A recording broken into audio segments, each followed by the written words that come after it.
Hey, welcome everybody. This is Dave Etkin. I'm here with my great guest, Megan Widmer, and I'm the director here at the Louisville Small Business Development Center, and thanks for joining us for another Toolkit Tuesday. And as you see, usually we have kind of a video to start things off, but of course we have our usual technical difficulties. So just to make sure that you can see and hear us pretty clearly, if you look at the bottom of your screen, you'll see a little toolbar, and if you don't, just take your cursor and it should pop up, and there you'll see the chat feature. And press that little chat thing, and then it should pop up. And if you wouldn't mind, just to make sure you can see and everything's working fine, just type in your name and tell us where you're joining from. I always like to ask that question because it's so fun to see where people kind of pop in from. You know, last week we had people all over the country. I think the people outside of our community, we way outnumbered the ones that kind of joined locally. So that was super fun. So if you wouldn't mind, just say hello. There's Bobby from Louisville. Hey, Bobby, thanks for joining us today. Glad you could join us. It's Allison from Lexington. Hey, Allison. So yeah, Consuela, Louisville. Raj from Louisville. Consuela, I think you were in one of our other classes at the Goodwill place, I think, right? Yeah, Amelia from Lexington and Reginald, Louisville. Okay, we've got a lot of Louisville folks today. Where are the people from California? Yeah, I thought that was you, Consuela. Glad to see you today. So, yeah, and there you go. You are not in No, California. You are lying. I'm happy. Let's hang out. Let's hang out with our local peeps. Wait for it. So, yeah, and as we go through today, if you have any questions or comment for Megan, just put it in the chat and we'll get to them either during or after. And so we'll have some time to chit chat a little bit. As you know, here in like mid-December forward, we've really been focusing on kind of planning for a year and set yourself up right on, really make 24 a great year for you and a big jump forward. And so we were lucky enough to ask our good friend Megan Widmer to come and chat with us today. She is a business consultant with the Freshcut Community. She also owns a cool retail store down in Wichita called Hard Times Collective, and she has a ton of experience both in giant corporate America and small business entrepreneurship. So keeping all those balls in the air are a lot. And so we've Yes, asked they are. Megan to come and share some of her secrets on kind of planning for a year and make sure it's the best year ever. So Megan, thanks for joining us today. How are you today? Thank you. I'm great. And yeah, like Dave said, I do juggle a lot of different, I was gonna say juggle a lot of different balls, but a lot of different tasks. Keeping everything up in the air has been a lot and a big learning experience over the last couple of years. But I can just give you a quick synopsis of my history. So in March of 23, I quit my big retail corporate job that I did for over 10 years and decided to open up my own small business. And so like Dave said, it's called Hard Times Collective. It's a vintage space in Butchertown. And a branch of that also it has been us hosting pop-up markets. So we host 30 to 50 different local vendors in a space and create this experiential event for our customer base. So it's an extension of our brand. And then we have our retail space where we house a permanent spot for them to sell their goods as well. So that's been really fun learning and evolving and growing with what that is. And then from that, I've been exposed to so many different small business owners out there learning and growing and just getting started. And I was like, I would love to share my knowledge and mentor and help, because I stumbled through a ton of it myself in the last couple of years of trying to navigate, building a brand, building a business, doing a business plan, expansion funding, all the things, like trying to figure out how to get my business off the ground and, like pay taxes. That's a fun one. Just navigate it, trying to start navigating that this year too. So all of those things I'm kind of learning and growing. And as we get into January, and I can jump into my presentation here shortly, but planning, how do I do it better than last year? What did I learn from last year, and how do we do it better and grow continuously? So I can jump into my presentation here. Jump right in and I'll share your screen. Okay, thank you. I was like, I can't quite remember how we did this last time, but I'll pull up because I'm in a full screen here. And then are you able to share, or do I need to do that? No, go right ahead. You just hit that green button at the bottom. The green button, that's interesting. I'm sorry. I'm not great with technology, so I apologize. I don't see a green button. I'm sorry, Dave. So come out of full screen and then the toolbar should pop up. We're doing great. So good, guys. Bear with me. This is not my strong suit. I'm sorry. Is there a button? It says share screen. Mm-hmm. And then, okay, here we are. Sorry, a little touch and go there. Can you all see my screen? Yes. Okay. Woo! My apologies. It's been a hot second since I've been doing virtual anything. So here we go. So we're talking about New Year's resolutions, and I know there's always a stigma around New Year's resolutions in general, and then even just thinking about that for your business. So we're already 23 days into January, and I don't know if y'all have even sat down and thought about plans for this year, growth for this year. What have you thought about for your business growth for 24? Did you make any New Year's resolutions? Have you already forgot about them? And I just want to start to propose that to you to start thinking about. And here's some fun facts. So honestly, like I said, the stigma around New Year's resolutions, 43% of all people expect to fail at attaining their resolutions before the end of January, before February starts. 25% will quit actually in the first week of January. And only 9% of people will see their resolutions through to succession by the end of the year. So how do we become part of that 9%? And really what I want to talk to you all about is, how do you find success once you start planning for that growth, start planning for those plans and goals for this year? So start thinking about, specific, measurable, attainable things for your business. So as opposed to saying, I want to double my business from last year, unless maybe that is an attainable situation. Maybe you want to think about small and steady growth, a 5% or 10% growth. And what does that look like? And how is that attainable? Just start thinking about that larger goal for the year. And then how can you break it down into monthly, weekly, daily, smaller, achievable milestones to get there? So just bigger picture things to start thinking about as you start your goal planning for the year. Really what I try to do as a business owner is I'll sit down every morning, and it doesn't even have to be every morning. It could be every week, whatever works best for you as a business owner, as a planner person. But I tend to sit down first thing in the morning and just get my head on straight before I even start my day. So I'm journaling, I'm looking at my to-do list.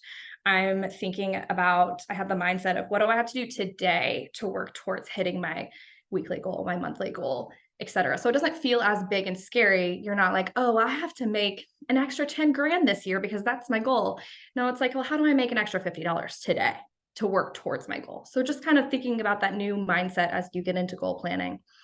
And then I always set aside time to reflect and pivot throughout the year. And I try to do that at least once a month. So it's really important for me as a person, and then me to my business, is to check in with yourself. And if you have a business partner, or if you have somebody that you're working with, you can use them to help hold each other accountable to that. But if you don't, set a meeting on your calendar to sit down with yourself and prioritize it like you have a meeting with someone else, and consider it. You're not going to stand up someone else for a coffee date or a business meeting. You're going to show up because that's important to you. So don't stand yourself up for those kinds of meetings. I think that's an important mindset to think about. So thinking about specific goals for yourself for the year. Typically, as business owners, we're thinking about sales. What kind of percentage sales or profit gain do you want to see over year over year for your business? What kind of marketing tools did you use last year? What are some new ones that you can implement this year to increase your market share and your brand awareness? And then networking. Networking is so important to build and establish a space in your community to grow. And you can use your network to help think outside the box, to come up with some new ideas to spread the message of your brand. So you can use this as kind of a brainstorming session to come up with your specific goal or goals for your business in 2024. So like I said before, we're talking about specific, quantitatable, measurable goals for yourself. So instead of just saying, oh, I want to increase my profit this year. Well, what does that look like? So I want to increase my annual profit by 10%. And that means every month I want to add an extra $500 into my bank account. And how am I going to do that? Well, for my business specifically, we do a lot of event planning. So I am going to add an extra event every single month and generate that extra $500 in profit. And I'm going to do that by increasing my traffic and brand awareness through specific marketing methods and utilizing my network. So just trying to get as specific as possible on measuring those specific goals. And so I'm going to walk you through my year plan. This is just an example, if you will. It's close to what we're doing for Hard Times, but I can't give you all my secrets. I'll just give you some of them. So in January, it's a tough sales month for us. It's tough sales for retail. Generally, people are inside. There's less traffic, less spending, depending on what market you're in. So I'm using January as a planning month. I am setting my plans in action for the entire year. I'm laying it all out. I'm planning it. I'm setting a meeting with myself as well as people in my network and community. I'm starting to reach out and plan some of those events, people that I want to partner with and plan ahead for the entire year. Usually I have that plan for the entire year, but then 3 to 6 months out, it gets more and more specific as I get closer. But what we're doing at Hard Times Collective is we have extra inventory that built up over the year, aged inventory that we want to work way out of. So we're offering a unique sale this time of year in January. So we're going to do a stuff a bag sale for $20. So it's just something that you can surprise your customer with to get them out of their homes and to come in and spend money with y'all and have an experience with you. So that's something, a different idea to try to think about what can you do to alleviate a problem, our extra inventory, and we're going to generate some more traffic and sales from that. So looking ahead to February, we are planning a Valentine's Day pop-up market at Whirling Tiger. So like I alluded to before, those experiential events. So we're using February, we're using Valentine's Day to partner with a local business to bring in my local vendors for a different place for them to come shop and experience. So they get that themed setting within Whirling Tiger. They will decorate. They will have themed cocktails. We'll bring in DJ. We're going to have a vintage themed kissing booth where you can get your photo taken. We're building DIY. Like you can come in, create your own vintage Valentine, etc. So trying to come up with these other ways to think outside the box. So I'm getting out of my retail space. I'm hosting events. I'm interacting with different members of my community to create an event for my customers in March. So, and it's not like you have to specifically do this each month in this same way, but these are just different ideas of doing something different each month, if that makes sense. So we try to have an after hours event every month in our retail space. So we'll either be open a different day that we normally aren't open, or we'll stay open later. You could always open earlier too, just depending on your customer base and what kind of hours they're requesting. But we'll stay open late for customers, a different set of clientele that maybe not be able to reach us during the week during our normal hours, so they can come in and shop us in a after hours event setting. And to promote this, we add in fun elements. We do live music, we'll have a DJ, we'll have artists pop up for a one-day thing.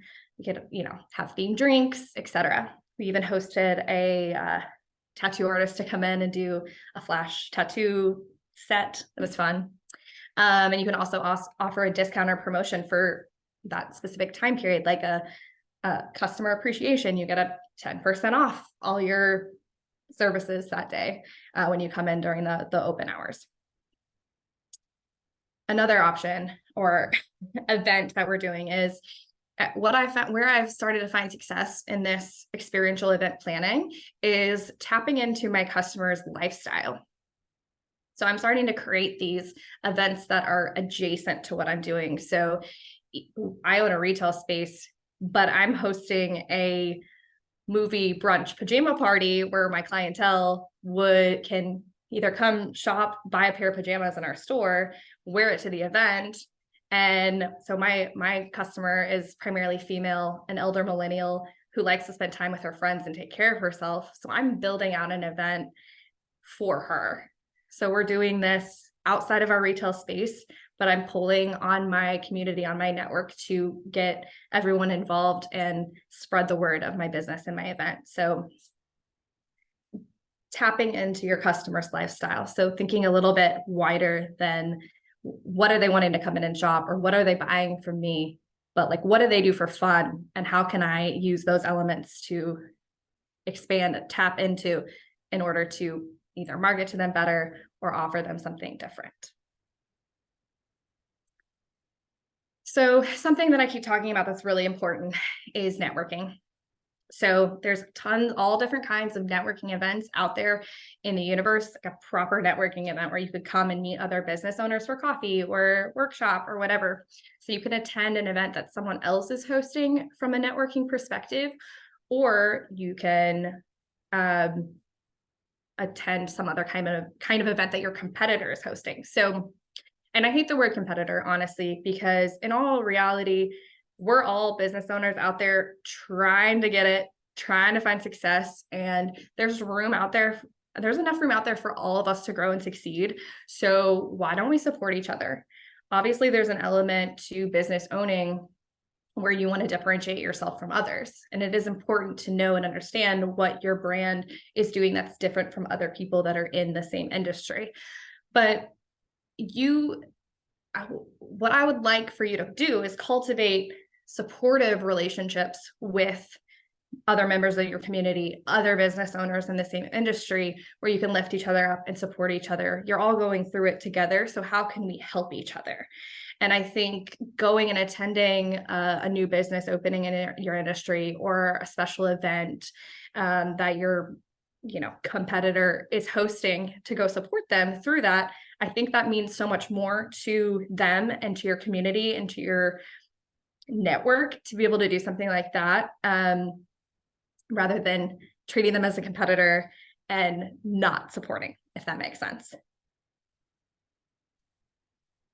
So adjacent to that is getting involved as a business owner as part of your chamber of commerce, or part of your neighborhood or business association that exists in the neighborhood that your business does, where your business is located.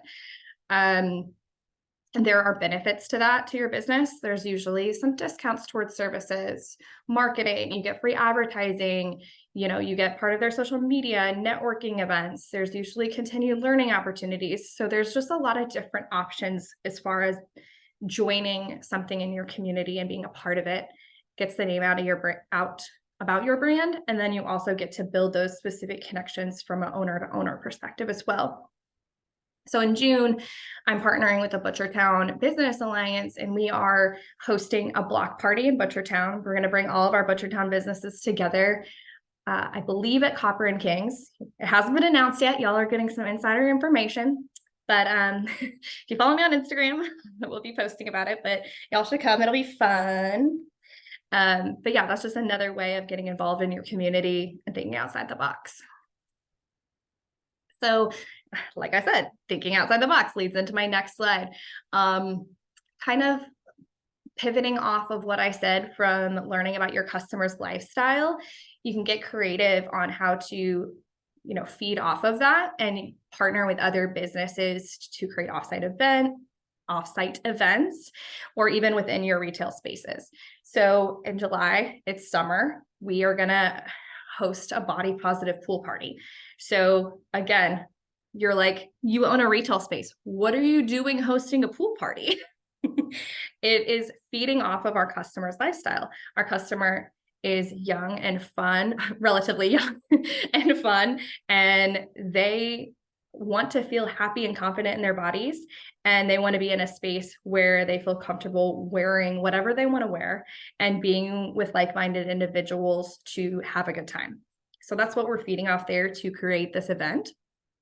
And by doing those things, by learning about your customer and what makes them feel happy and comfortable, it really builds this brand loyalty. So when they feel like they're participating with your business and it's part of something bigger than just shopping in your space and you asking them to buy your goods or services, that brand loyalty will lead to repeat purchases and increased positive can I spell word of mouth marketing from your customers. So in August, just thinking about repeating some events from last year. So if you were in business last year, how can you do better than what you did the year before? Typically, once you do a special kind of event or promotion or offer, that generates more sales. And so when you're coming up against last year, you want to be able to anniversary those events and be able to ultimately make more money than them. So if it was a successful event for you, how do you repeat and how do you do it better than last year? So, as simply as possible, when you're reflecting on an event, when you're sitting down and you're having those meetings with yourself by the end of the month, and you say, okay, well, I had an event this month, I did a promotion, I did this marketing initiative, it generated X number of business, or it did absolutely nothing from my business. You can have those conversations and make notes for yourself. And then okay, well, if it didn't work, don't do that. And if it did work, or if it didn't work, what can you do differently to make it work or try something new? And how can you continue to grow on those positive experiences from what you did last year? And how can you get better? That makes sense. So tracking your events from last year in the moment as they're happening, or reflecting on them and writing it down at the end of the month so you can remember for next year, is so helpful to be able to do, because I'm actually finding myself in that position right now as I'm planning for 24. I have to be like, wait, what happened last April and how do I anniversary these sales? So just to be able to have those notes for next year will be incredibly important to be able to grow and learn from that. So we have a couple events a yard sale, a birthday bash, some other things that we're doing that we are learning and growing, expanding on. Trying to do them better than we did last year.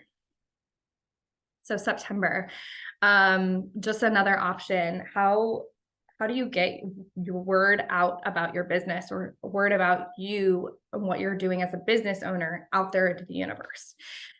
Another great way to think outside the box or create content for your brand or for your social media is to either create and host your own podcast, or if you don't have the time or the resources to be able to do that on your own, you could be a guest on someone else's podcast, which honestly, I think is the best way to get started and the best way to really develop some of those relationships with other members of your community. Obviously, you could benefit by being on any podcast, but it makes more sense for you to pick a podcast that's related to your industry, related to your brand, or your customer base is adjacent to yours. You want to make sure that putting that time and effort in is actually going to benefit you and your business specifically. But part of the positives of it, podcasts do have a more diverse and wider range of reach than just, regular social media or the general marketing methods that you're using right now. So it will give you another opportunity to spread the word of your brand to new people. And like I mentioned before, it creates content for you to share on social media. And then really the one thing that I thought about in hindsight, but is really important, is that you get to have that one-on-one time with the podcast host, and you really get to build that genuine connection with them, and having that relationship will benefit you more in the long term than even just that one-on-one time. Because how often do you get to sit and ask questions and chat and talk with someone for about an hour or so out in the real world? So it's a really beautiful thing, a genuine connection that you can build by being a guest on someone's podcast. And there are pitches, there are PR ways, there are good ways, good and bad ways to reach out to podcast hosts to pitch yourself as a guest.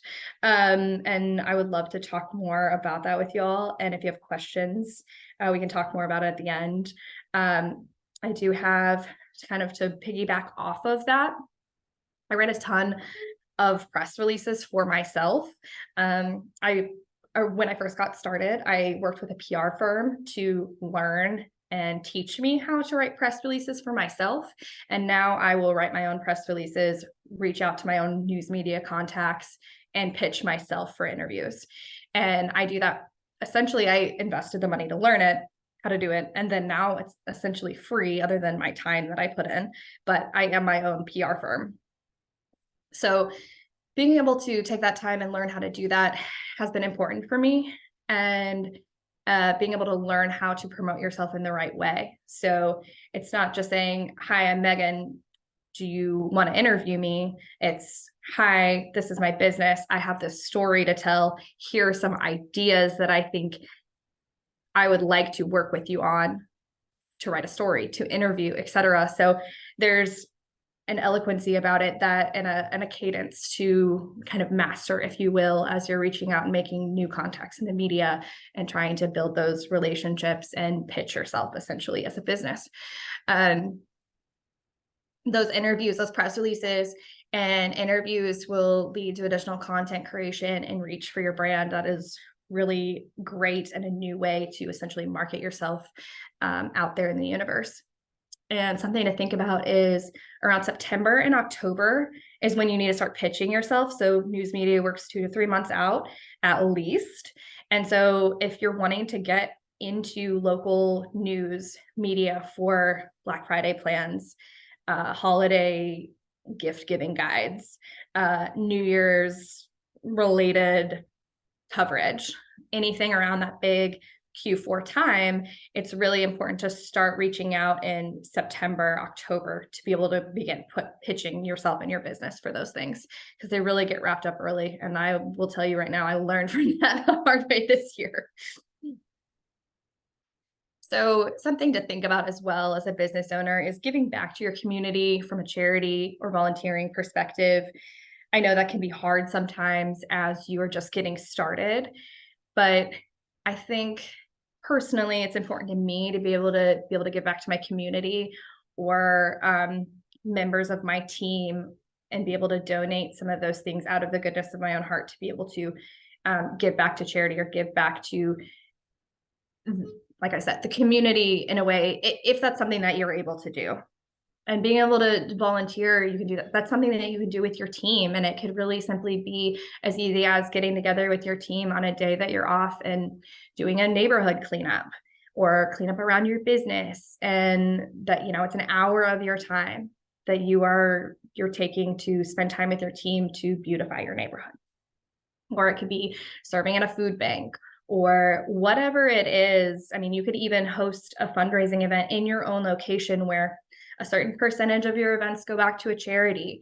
I think there's just beautiful things about giving back, and it also creates brand awareness and this positive experience for your customers that see you doing it or can actually be a part of it themselves. So just lots of really good feel-good vibes. And like I was saying before, really rolls into that brand loyalty experience for your customer. In November, we are hosting a queer-friendly clothing swap. So completely donation-based, where anyone can donate clothing, anyone can participate and take home clothing with them.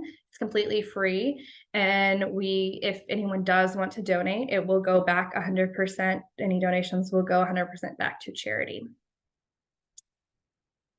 And the last month, December. So there's something beautiful in writing thank you notes and gratuity and letting people know how much they've impacted you throughout the year. If you haven't figured it out already, I'm big on sitting down and reflecting in words. So I will want to sit down and write thank you notes or holiday cards and reach out to the people in my network and just really say, hey, thank you for all of the love and support you've given me over the last year. Write that specific heartfelt message custom to that person in your life. And I think there is so much, people are impressed by that time and effort that it takes to put into that I feel like it's a little bit of a lost art form these days. So it really will start to solidify that bond that you have with all the people in your network. And so I think I've touched on a lot of things that it's like, it's hard to measure this, but I've just noticed networking has been very important, and being able to utilize my network to be able to create events and partner and support people that really help me grow my sales and grow my marketing over the last year. And I will continue to rely on those things throughout the year. And so really that's it, kind of short and sweet. I touched on a lot of things. I would love to answer any questions that you all have. And I hope I sparked a lot of ideas and brainstorming for you all. Great, Megan. Any questions? Let's see. Well, what I think is important in what you did is that in January, you basically gave each month kind of a theme. So you just went through what your sort of themes are. I mean, I'm kind of a tactical type of person. So how do you keep track of all that stuff? I mean, what do you do now to, let's say you figured out what your themes are. I mean, what's the thing that'll make you be right on track in September of 2024? Sure. So like I said, I tend to, I think big picture, and then I'll start to break it down into more specific goals. So I have my monthly goals now. And then as I start to break that down, so we're in January, and I tend to work 3 to 6 months out on any given event. So it's just about being organized. And I think everybody has a little bit of different thought process of how they do that. I work a lot in Excel, Google Doc. I have separate tracking sheets for each event that I'm doing with to-do list. I am a huge handwritten to-do list person. So I'll sit down, like I said, every single morning. I take an hour to myself before I start work, before I start actually working. I'll have my coffee, I journal, I'll have my, here's everything that's on my brain, word vomit, and then try to create that prioritized to-do list for myself. And I really am what do I have to do today to hit my goals for today or goals for the week? Mm-hmm. So if it makes more sense for you to sit down at the beginning of every month and be like, okay, well, here's my monthly goal. What do I need to do each week to hit that goal? And then as you're in each week, each day, what do I need to do to hit that weekly goal? So it just becomes a little bit more of a planning process of setting down and saying, how do I plan those smaller attainable goals to get to that bigger goal? So you plan by day to hit your week to hit your month, and your month to hit your year. And then at the end of each month, as you're reflecting and pivoting, those goals might change based on what has happened and what you've learned so far, but you're still working towards that bigger goal. So I think it's just a matter of everybody's different. Their thought processes are a little bit different. The way that they work is different, but you just got to figure out what that best way for you is to stay organized and on top of, what needs to be done more in the immediate. Yeah. I'm curious about, because I've been kind of looking into this sort of bit, like what's your journaling technique? Do you do like the morning pages where you just... That's kind of how I got started. Honestly, I love the morning pages. Is it Julia Cameron? Yeah. Love it. Absolutely love it. And for those of you that don't know morning pages, it is essentially a stream of consciousness journaling where you sit down and you handwrite 3 full pages of whatever's on your mind. And I think that just helps from like overall mental clarity, because I'm a self-diagnosed ADHD person. And so I wake up and my mind is just like this jumbled mess of everything. And I just have to like get it all out before I can like even start my day. So, and I'm sure, and everyone else, like I said, is their own person, but that just works best for me. Yeah. So I do the stream of consciousness, whatever comes out. And then I'll start to kind of pick apart, okay, well, this is really what's stressing me out about my business today. How do I check some of these boxes? And then, you know, like I said, kind of one day at a time. Yeah, I did. I started doing that too, the morning pages, and I find it very helpful too, just to, because then you by the time you're done with your third page, you almost have a clear plan for the day. Yes. Yeah.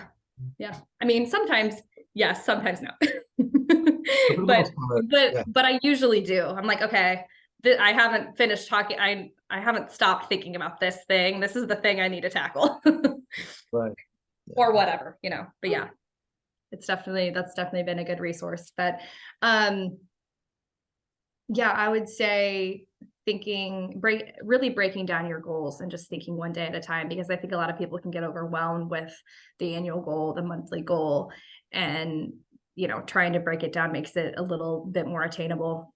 My friend in business, she would always say to me when I was getting overwhelmed, how do you eat an elephant? It's one bite at a time. And I know that just seems like the most ridiculous thing ever, but an elephant is a massive animal. You couldn't actually sit down and eat an elephant all in one day. So how do you eat an elephant? One bite at a time. So that's just kind of like that always, it's like the weird things that, you know, your friends say to you and you're just like, why are you saying that to me? But I literally like say that to myself over and over again now. Yeah. And I agree with you. I think like reflection on, you know, where you're at and what you've done is super important. So what's your timetable? Talk a little bit about that. My timetable for an event, I mean, or just like the reflection, do you do that every day at the end of the day, or do you do it once a week on Sunday night, or once a month, or just I mean, I whatever? do think there is an element of reflection in the morning pages, but when I'm talking about for y'all, sit down at the end of the month to reflect on your event, or even after your event.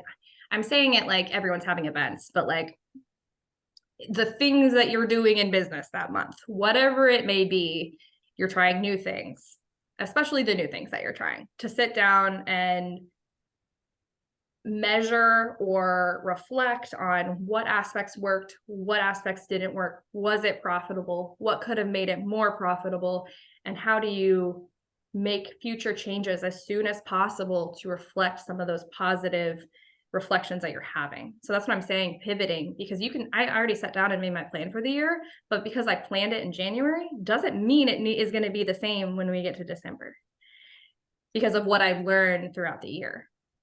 That makes sense. Yeah. So Ramiro asks, what advice do you have on a business plan? Ooh. Go to the Louisville Small Business Development Center. And I mean, that is one of the resources that they do offer for free to sit down and help counsel you through building one. That is also something that I'm able to do.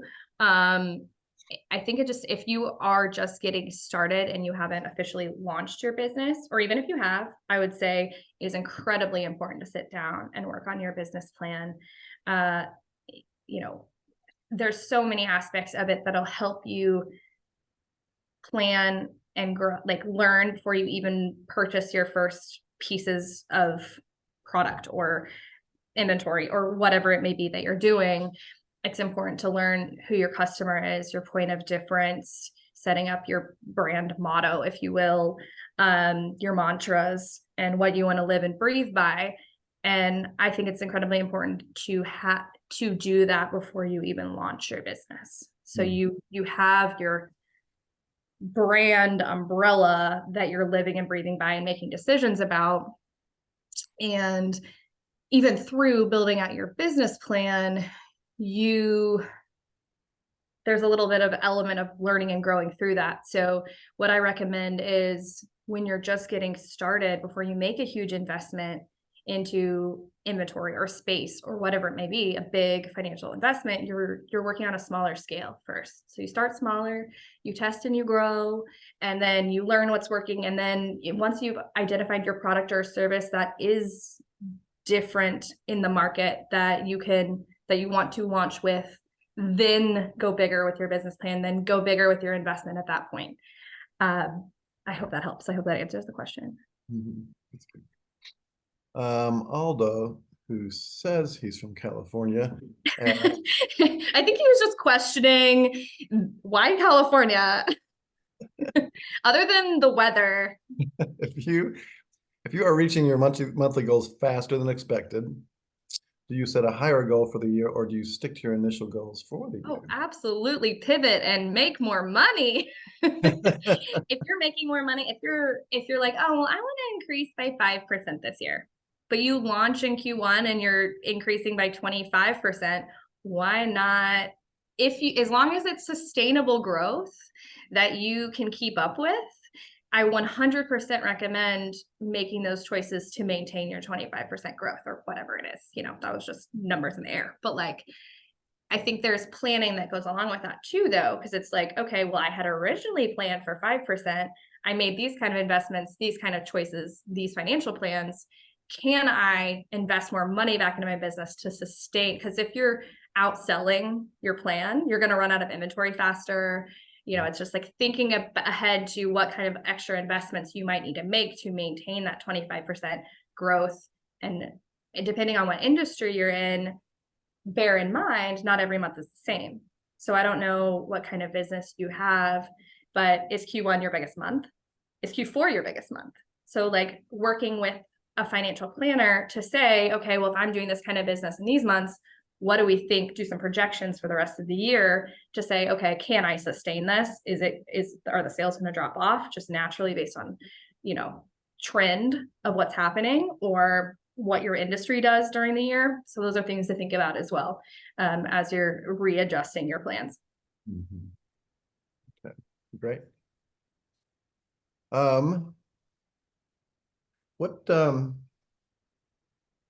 What would be the first thing you tell people out there to do today to kind of get started? You know, getting the resolutions out and moving forward with the year.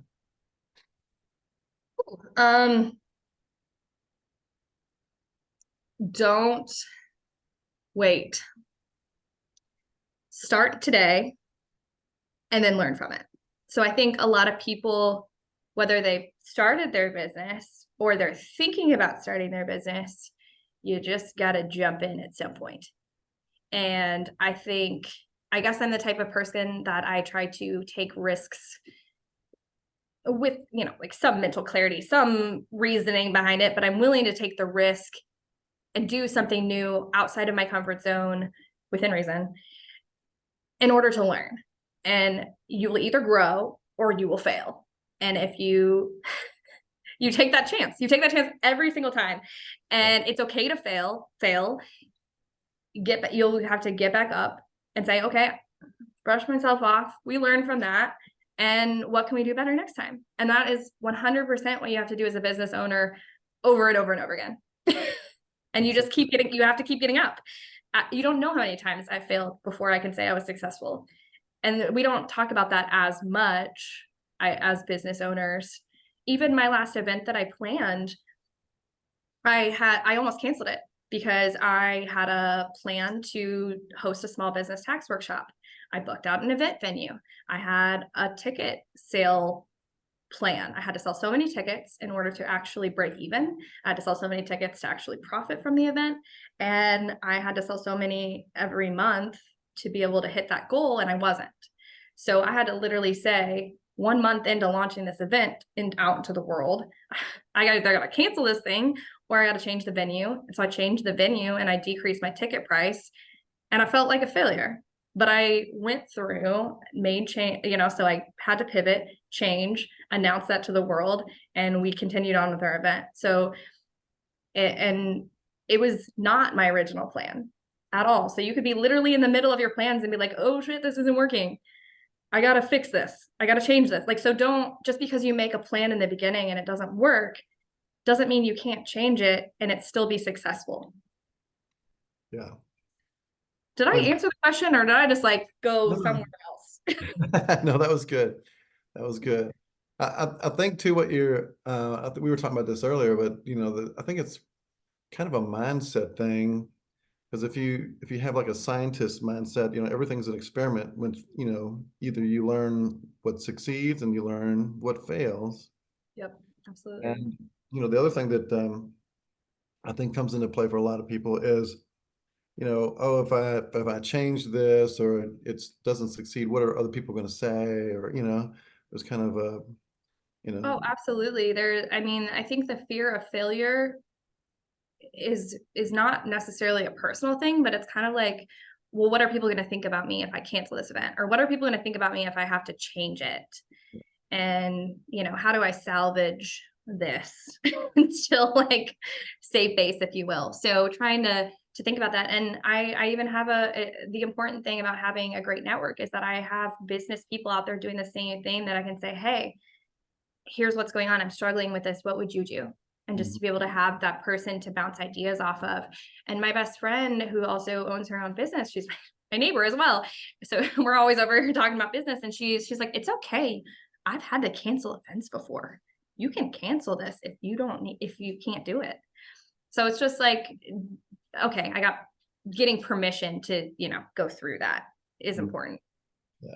Not that I needed permission, but to have someone's blessing. I think too, we put more importance on what we think other people are thinking, and in reality, it just doesn't register on their radar. They're doing their own thing and worried about their stuff. Absolutely. Yeah. Absolutely. But I mean, you got to do what's best for you. You got to do what's best for your business ultimately. And even if you encounter a failure in whatever capacity, you have full capability of getting back up and succeeding after that. Yeah. Reginald says, is there a framework you use to decide what's on brand for your company? Good question. That is a really good question. I think that comes back down to your business plan and what you lay out and say, these are my business mantras. This is what I live and breathe by as a business. And I think for me and my brand, it's, community is very important, and giving back is very important. And there's an element of sustainability and trying to think. It's been a long time since I looked at my business plan, but I think at the end of the day, you have to say, these are my brand values, and is anything that I'm doing out there in my retail business, in my community, how you express yourself, is that in line with my brand? And I think anytime you make a business decision, you have to ask yourself that first. Is this decision right for my brand and aligned with my brand?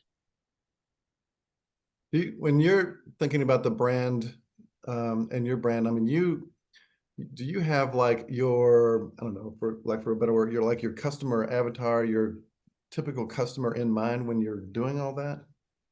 Absolutely. I think, I mean, a lot of business decisions, because even in my corporate world, you have to learn how to make decisions for your customer, not for yourself. It's not like, oh, I'm going to buy these shoes because I want to buy them. I'm going to buy these shoes because my main customer is going to love these. And yes, absolutely.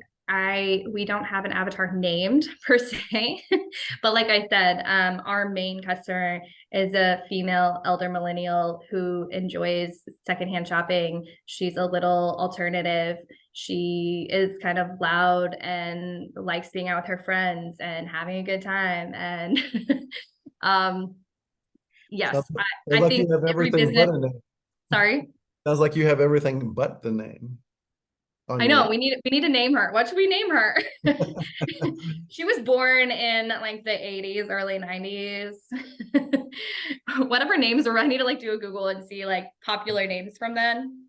Yeah, if you have any names for Megan out there, just put it in the chat and Jessica, pass it on. Megan, Sharon, there's one. Karen. No, that's too close to Karen, and we don't want any Karens. Anyway, we'll figure it out. We'll come up with something good. But yeah, I think it's very good to, to have that customer profile in mind when you're making business decisions. And not everyone fits under that profile. I mean, and maybe you have multiple that you're catering to.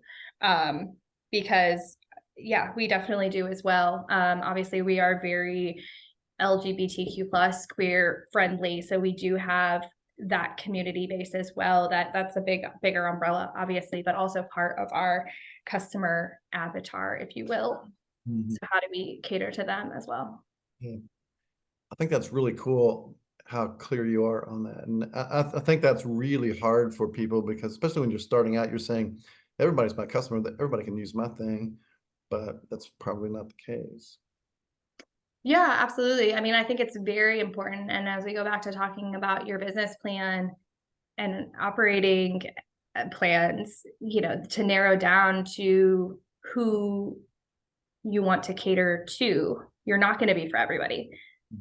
And not everyone is going to shop with you, and that's okay. You don't want to be that broad. You actually want to have a more niche market in order to be successful. Vaughn says, totally thinking about Jessica too. Perfect. Oh, I'm going to switch over just so you all have my contact information. I'll leave this up here. Please reach out. I would love to hear from you. I'm a very casual person. I love mentoring. I love connecting. If you haven't figured that out yet, like I said, networking is like my favorite thing. I was telling Dave earlier, I literally could talk to a wall and it would become friends with me. So also, how do you decide when to pivot while posting on social media? And should it be video or written when posting? So like, just to clarify, if I'm pivoting on a business decision that I've already announced, when do I let people know and how do I let them know? Immediately. I mean, as long as okay, I shouldn't say immediately. I realized I needed a pivot. I came up with a game plan. I made the new decision, and then I immediately announced it. So as soon as possible, as soon as you know you need to make that pivot or you're going to make a change to your business concept or to an event or whatever it may be, the more time people have to react to that, the better. I had people who had already signed up for my event and I changed the venue, and I had to reach out to them and say, hey, I'm really sorry, but event venue change. And like, I had to like communicate it at least 7 times, because that's usually, it's like people have to see things 7 times before they register. And well, it's kind of usually the marketing thing. Rule of thumb is they have to see it 7 times before they will actually engage and purchase. And that's kind of been my thing. It's like, you have to communicate multiple times before people even read or register it. So I will tell you right now, for my event venue change, I changed it on my website. I changed it on my social media. I emailed everybody who had already signed up. And then all my future posts, I had to say, this event is different. So I said it over and over and over again, as much as I possibly could. And I think there's something sweet and genuine to any business that's able to be vulnerable and say, hey, I made a mistake. I'm fixing it. And here's how. And I think there's a level of that vulnerability, or whatever you want to call it, that people really appreciate. And even though you're having to make a change that impacts them, maybe in a positive or negative way, they will want to hear that from you and appreciate that from you. I totally agree. That's great advice. Well, we're coming up on the top of the hour. I don't see any other questions unless somebody wants to pop one in real quickly, but Megan, this has been spectacular today. It's been so much fun, and I always enjoy talking to you. It's good to see you again. Yeah, it's good to see you too. Thank you so much for having me. Yeah, reach out to Megan. I mean, she's a fantastic resource, and she's always there to help, and she does like meeting people and hanging out and stuff. So it's fun. So yeah, thank you, Megan. Yes, thank you. Thanks everybody for joining us today on another Toolkit Tuesday, and we'll be back next Tuesday. And so thank you, Megan. Thanks for everybody for joining us, and we'll see you next week.